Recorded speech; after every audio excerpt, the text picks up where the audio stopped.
Harvard University psychiatrist Dr. John Mack is a researcher of a subject that many scientists avoid. He studies people who say they have been kidnapped and sometimes sexually assaulted by aliens from space. A Pulitzer Prize-winning author, Dr. Mack, believes that his patients' experiences are real and are not the result of mental illness or some other identifiable cause. His account of their stories is called Abduction, and he joins me now, and I'm pleased to have him here. Welcome. Good to be here. You had to know that when you write about this subject, you are moving into a sphere of great controversy and great incredulity. No matter what your credentials are, no matter how many Pulitzer Prizes you have, and no matter how many degrees you have, it is a subject of enormous fascination, but also among a huge section of the community that's looked at that incredulity because of the people who say they have had these experiences. No one ever sees any evidence. Tell me how you got involved in this, and why is it of interest to you? Well, in this culture, evidence has come to mean some physical object that we can measure, touch, take photographs of, and be certain of its pedigree, where it came from. But I suspect in something which is as unacceptable as a reality as this phenomenon, no piece of physical evidence would satisfy anybody. We'd be arguing that whoever found it was hoaxing it or making it up.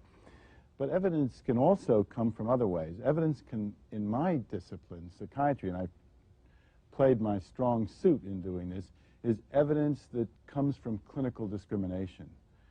And what I found was... A discriminating look at clinical evidence. Exactly. In other words, you look and you listen to what a person has to say about their experience, and you say, what could this be?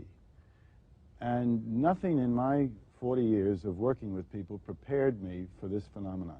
In other words, what people were telling me with doubt, incredulity themselves. No one has, in spite of what critics say, anything to gain, as far as I can tell from this. Nobody wants to be a member of this club. They want to be found wrong, the people that have had these experiences. They want to be told this can't be. They want to be told there's another explanation for what happened to you, and here it is, and therefore nothing's wrong with you, and you're not part of some... And these are, exactly, and these are people of sound mind, healthy people. By and large, they've been traumatized, many of them, by these experiences, but they're reporting in great detail narratives that are highly similar, which they have not gotten from the media. Most of these details are not in the media. They come forth reluctantly. They know who to talk to and who not to talk to, which is not true of people who have delusions, you know, or have come up with something which is a reflection of a mental illness. And the only thing that I know that behaves like that is real experience, where something has actually happened to these people. Then the question is, what has happened? Right. And that's where I've taken it. All right, but here, a couple of questions. One, did you approach it as a wanting to believe or as a huge skeptic? I approached as a huge skeptic. I mean, this is simply not possible. Charlie, when I started this, and I heard about these accounts of people, first of all, I was unfamiliar with the phenomenon until about 5 years ago. I came at it totally fresh, had no investment in finding this to be true, not true, didn't even know about it. And when I heard about these accounts, that there was this man, Bud Hopkins, in New York, who took seriously stories of people that said they'd been taken by alien beings into space. This is ridiculous. It's utter nonsense. This can't be. To me, it could not be. This is not something that is possible. There can't be that kind of intelligence working in our universe. There must be something different to explain this thing. So to me, in spite of what critics say, I didn't come to establish the truth of this, and I was warned not to say you take this seriously, and I was a long time. It was 2 years before I wrote or spoke publicly about this. All right. Tell me what your experience had been before that, just to give the audience a sense of who you were. I mean, you've written a book called Cultural Disorder. Was that the title of it? What was the title of the Pulitzer Prize-winning book? Well, about, I wrote a biography of Lawrence of Arabia, the one that had so much to do with the current Middle East situation. And the subject of David Lean's great movie. Yeah, Prince of Our Disorder. I've been interested in questions of human identity. I'm a psychoanalyst. I've done a number of clinical studies of human dreams, nightmares. I've been interested in adolescent suicide, what makes a teenager decide life is so hopeless they want to end it. I've worked a lot in areas of political psychology, what drives us to be so destructive collectively one to another. Nationalism, ethno-nationalism interests me. So I guess in a way this work, although I didn't, you don't calculate this at the time, grew out of this interest in some way. Who are we? Are we these isolated people tearing at each other, trying to carve up the earth for our own purposes, or do we have some larger, expanded human identity? Maybe some place in the depth of my soul there was something that resonated with this, but surely as a factual phenomenon, this was simply not possible when I started this. And when did you turn? When did you begin to say, I believe these people? Or I take them seriously. The word belief is full of treachery here. I know, because it has a sense of, we're become part of some belief system. Well, I know, but I was using it more in terms of take it as credible. It could be. What's your term of? No. That's right. It's just what you said. I mean, that it is something that is credible, that involves some kind of reality that these people are encountering, that needs to be taken seriously. And that, I suspected that very soon, but I just didn't have confidence in it. I had to see 30 or 40 of these people, each telling in different, slight differences, highly detailed narratives, terrifying in many instances, which they themselves doubted, which when they would hear that another person had had the same experience, they would become very much disturbed because it meant they couldn't dismiss it as a dream. They couldn't dismiss it as their private mental illness or fantasy. And that, to a psychiatrist, at least to this psychiatrist, was very powerful evidence that something extraordinary was occurring here. What kinds of things did they tell you, which is part of the book? Well, the basic story is that a person is in their home or in a car, or in the case of one woman on a snowmobile, or in the case of children in the schoolyard, and a powerful beam of light comes, or they may hear a humming, and they're frightened, they may be paralyzed, they are moved by some energy. If it's in a house, they'll say floated down the hall. They may see these small beings, 3 feet, 3.5 feet tall, a kind of thing that you might think they would be hallucinating. The first response often to critics, well, they're hallucinating. But the fact that thousands of people are having the same images, doubting it, telling it with great emotional power, that's not the way hallucinations work.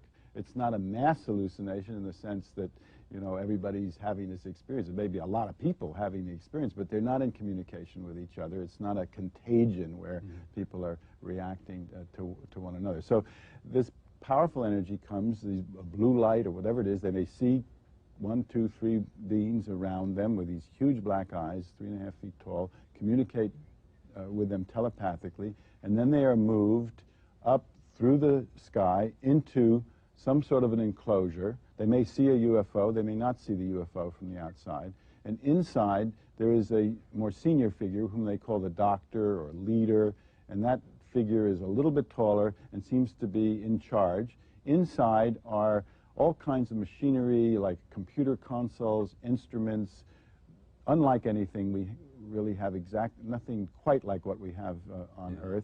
The walls are curved, there's a kind of atmosphere that's misty inside often, and then there's a whole set of procedures that occurs which are very complex, and often what abductees will do when they get together is they will compare, well, what was the instrument that the little creature stuck into your abdomen or in your nose, and they'll draw them, and they'll be, they'll see that or I've had a little experiment I've done where I have them draw them independently, and they've had the same instrument. Again, that's very strong evidence. John Carpenter, who's a psychiatric social worker who works with this population in Missouri, has a dozen or so cases where he's kept the people apart, interviewed them, explored their experiences independently, and they have like 30, 40, 50 details of what happened in the ship. It's identical, and they haven't communicated with each other. So there's all kinds of evidence, but it is evidence of narratives. Kind of evidence that's introduced into a courtroom would satisfy a jury and a judge, but in this case, this simply cannot be. We're like, the approach is often, well, let's find something wrong with the people reporting this, the abductees, or with the investigator, or whatever, but because there's no place for this in our psyches, at least for great numbers of people. Okay, in the but culture. let me come back and not get hung up on trip over words. Okay. You say these stories are credible. Mm-hmm. Do you, as an intelligent person who's investigated it, believe, I don't know if a better word, think it happened to them. Yeah, again, language, we have that problem. Happened. Okay, let me just... You think it happened? Something happened which corresponds to what they're reporting. In other words, I don't think there's Did something happen in their mind, or did something happen well, it's, to their again, physical being? this has forced me to challenge every category I've had, like in the mind, inside, and outside. For example, sometimes people are witnessed to be missing. A child, for example, this is my own case experience, goes in to find her mother during the time the mother's having an abduction experience. The mother's not there. Child tells the mother in the morning, "Mom, I went into your room, you weren't there." Two young people, fathers are desperate in the morning, young teenage girls, they're gone. They say, yes, we were right here sleeping in the den of one of the girls. I've interviewed both girls, and the father, they came back, they were there. There are lesions on their bodies, there are cuts, there are scoop marks, there are intricate lesions that don't follow anything that could be self-inflicted. One person had quadriplegic that I'm working with has this very complex set of ulcers that follow a pattern on his wrist. He can't have done it to himself. Critics say, well, these are self-inflicted. They're not self-inflicted. But the physical evidence by itself would not stand up. I mean, you couldn't, because again, it's not powerful enough. It's not rich enough. It's the company it keeps. It's the fact that it occurs in conjunction with these extraordinary accounts, which, in spite of all the criticism that I may be taking it too seriously or believing this really happened, there isn't a single case where anybody has found another explanation of what an individual has reported. Why didn't you include the personal histories? Well, I included a lot of personal history where I took detailed personal history in many cases. In some cases, as for example, Scott in the book, we interviewed practically everyone in the family, in the nuclear family, the brother, sister, parents. As far as we could, we went into every possible person to interview that seemed to bear on the immediate experience. But again, what I was trying to do in this book is to lay out a whole new area that needs investigation, needs much more study, but to set out what are the basic guidelines, what is the basic structure of this field, and see what other people can follow up in more detail. I plan to study or to look at individual cases in much more detail now. You've seen how many patients? Of this sort? Yeah. Over 90 now. Over 90. Remarkable similarity in their stories, yes, in their sense of the light and being taken away. How do your colleagues feel about this? Well, the colleagues vary. I mean, when they, like for example, in the case of Sheila, the psychiatrist who had been working with her, who was a skeptic himself, came in the room during 2 of my sessions. I'm reluctant to call them hypnosis because it's not, with this group, the experiences are so near the surface. If you just listen to them and allow them to relax, the experiences come forward with enormous power. But he, when he was with me, he knew this Sheila very well because he'd worked with her for about 7 years, and he said, something like this has happened to her. I have no other explanation. I know her well. She's not making this up. This is truthful. This is what is going on with her. And then he's been working with me. In the end, that seems to be the most convincing thing for you and for others, is that there's no other explanation. You can't find any other way. You can't find any other way to characterize than to accept.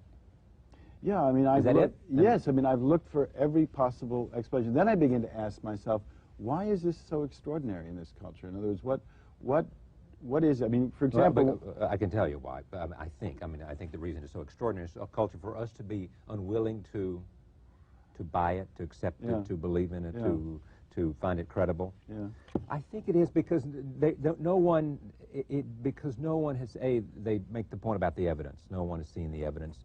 And frequently the other kinds of witnesses, I mean, of all these things happen for people to be able to confirm, other people to confirm.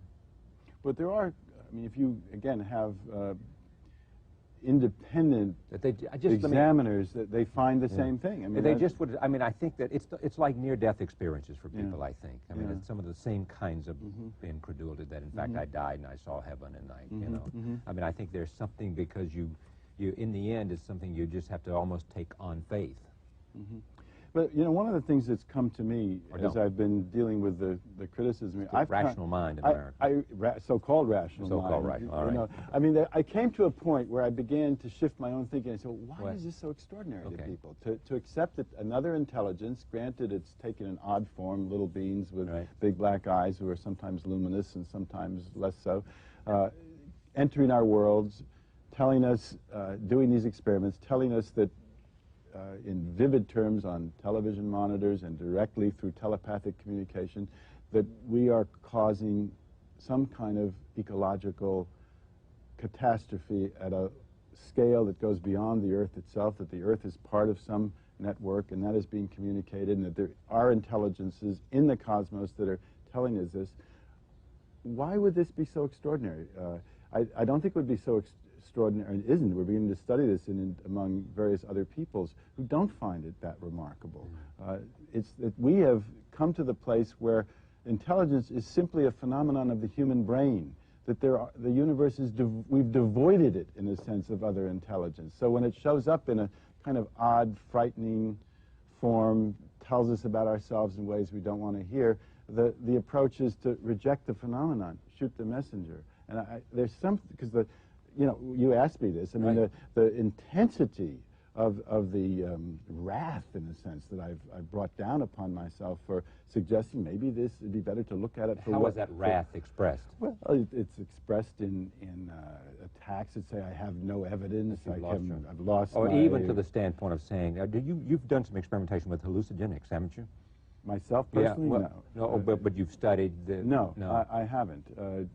I've used this method which uses breath work. I've been interested in meditation. I've been interested in yoga, ways that get into alternative, you know, non-ordinary states where people can access another world. And that may be, in some ways, I had somewhat more openness to this kind of phenomenon. But I was not ready for a phenomenon that was more than simply psychological, which seems to enter and have physical effects on people. This was something that I was totally unprepared for. And yet, it seemed to me that rather than take the phenomenon and reduce it to something familiar where it won't go, just maybe it would be more creative, more constructive, healthier if we would expand our notions of what's real to include something that differs from what we've already believed and known. That might be a healthy thing for us. I know that this is what I've been told about, and I'll just tell you about this story. And I come at it with incredulity as well in terms of unbelieving these kinds of things, as and people who talk about you, and you've been on other programs, say he desperately wants to believe this. That's okay. People who come with a scientific inquiry also desperately want to believe that they're going to find something. And they also will cite examples of people who have fooled you, who've come forward with a story which wasn't true, which you seem to accept. And they say, does that mean that people can get away with telling these stories so that you will, for the lack of a better word, buy them? There's a woman, that's all based on a woman that gave a story to Time magazine that she worked her way into our group of experiences, fooled me into thinking that she'd had real experiences, and then she managed to get a splash on that in Time, which has been picked up. I don't know about that. The other experiencers that worked with her or knew her, she was part of the group, thinks that she actually is an abductee who had these experiences, so that they say that she's not just, didn't just lie, which is presumably her principal credential according to herself for attacking me, but she even lied about lying. In other words, that she was in fact an experiencer who found another way for reasons of her own, which since she was someone I worked with in good faith, I'm not going to say what her reasons might be for attacking me. I mean, it certainly got her into Time magazine, and there was a big splash there. But I'm not sure that person, I mean, I certainly could be hoaxed. I mean, I'm not saying I couldn't be, but I'm not sure in that case it really happened. Now, as far as my wanting to believe, people often ask me, what if you're wrong? What if there is some more, quote, conventional explanation? But mind you, that explanation will have to account for all of these narratives among people not in touch with each other of sound mind, the tight association with UFOs, the fact that the phenomenon occurs in children as young as... Let me just answer that. There's a huge amount of literature out there, right? I mean, these about people, abductees. I mean, you know, novel. A lot of people have written about the experience, and they all pretty much write about the same, the blinding light, blah blah. And people coming in, and they're all 3.5 feet, and they all seem to look similar to me. Charlie, I didn't know about this myself 5 years ago. I had no, there was no stake in having this be so. I'm still, when I'm asked, what if you're wrong? What if someone comes up with another explanation? I said, well, that'll be interesting. Yeah. I mean, well, I would assume you, as if you believe in scientific inquiry, would welcome it. I mean, you of you'd course say I'd welcome to, it. listen, prove me wrong here, Prove me folks. wrong. If Come you up can with show some me other, there's a better way here. plausible But all I have explanation. now is that I'm buying these stories these people have told me, and that I come to this with some credentials that others might not have. But we do that all the time. That's the fundamental evidence in psychiatry. That's what Freud did. That's what Jung did. That's what Erickson did. Buying stories, I don't know, but we make as careful assessment as we can of what somebody is telling us. Is this a distortion? Is this coming from someplace else? Are they telling us, are they traumatized in some other way and they're blaming it on aliens? No case of abduction has turned out, in my experience, my cases and other people's cases, to be something else, sexual abuse or some other kind of... None. Nor repressed memory, nothing. Not one has been shown to be something else. How important was hypnosis? It's important, but again, a very basic point, which is often, well, hypnosis gives you false stories. 30% of the material that we get comes before there's any kind of relaxation response or anything that gets called hypnosis. People remember the stories, they remember being taken into the ships. There's a great deal, however, that they feel they're not in touch with, that they're waiting to be able to talk with somebody about. And if you relax them, you don't even have to hypnotize them. If they just relax, this material pours forward with great intensity, terror often, and eventually they come, if you work with them over time, they come to terms with it, and they grow. There's a spiritual growth that goes on here. They become aware that we're connected beyond simply the human relationships with other intelligences, and which, of course, every other people besides us has known from the beginning of time, but for us, who have lost those senses, as poet Rilke said, by which we can know the spirit world. Those senses have atrophied in our time.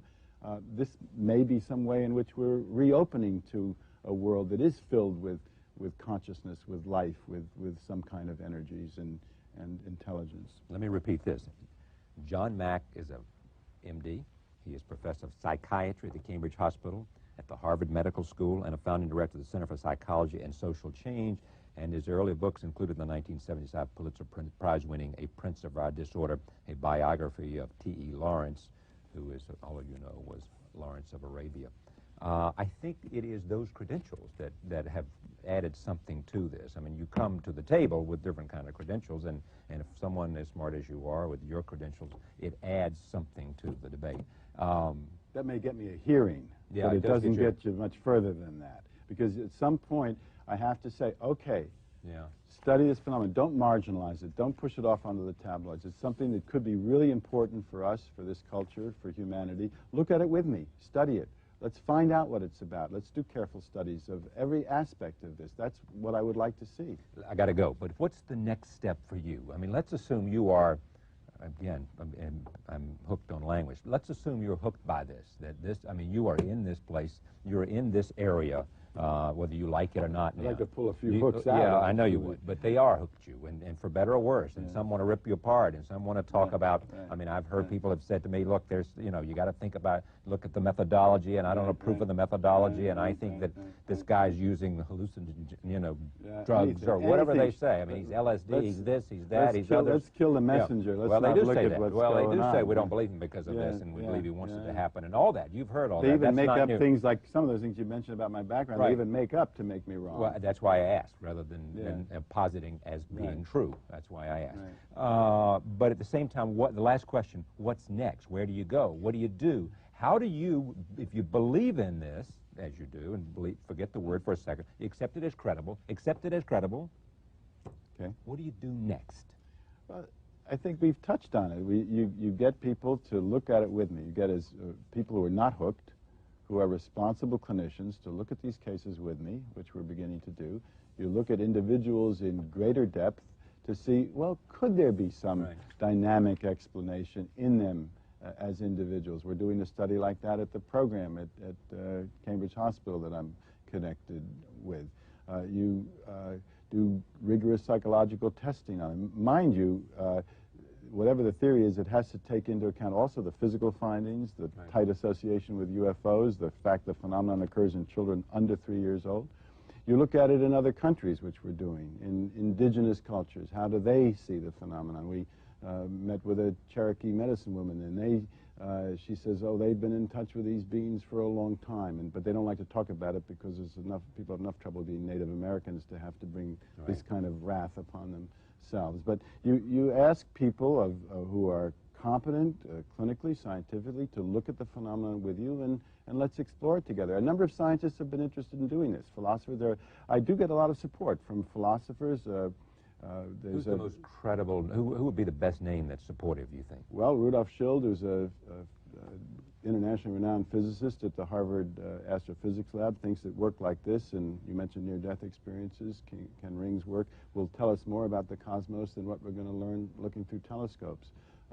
Professor of philosophy, Michael Zimmerman, who's former chairman at Tulane University, says this is something that is of extraordinary importance for philosophy, for humankind, and he's been interested, again, in the questions you and I have been talking about what is it about a worldview, our worldview, which makes this impossible, that people cling to so desperately when something new comes along. I know people that will say about somehow intelligent life on other planets. They'll say would be ridiculous for us to assume that we're so smart that here on this planet we're the only people who somehow have advanced to the level that we have advanced to. And when you look at what's happening in places like Rwanda, you wonder how far we've advanced. Anyway, I'm out of time. Human Encounters with Aliens, the book Abduction. Dr. John Mack from Harvard University. Tomorrow night, Oliver Stone and Tom Arnold. See you then.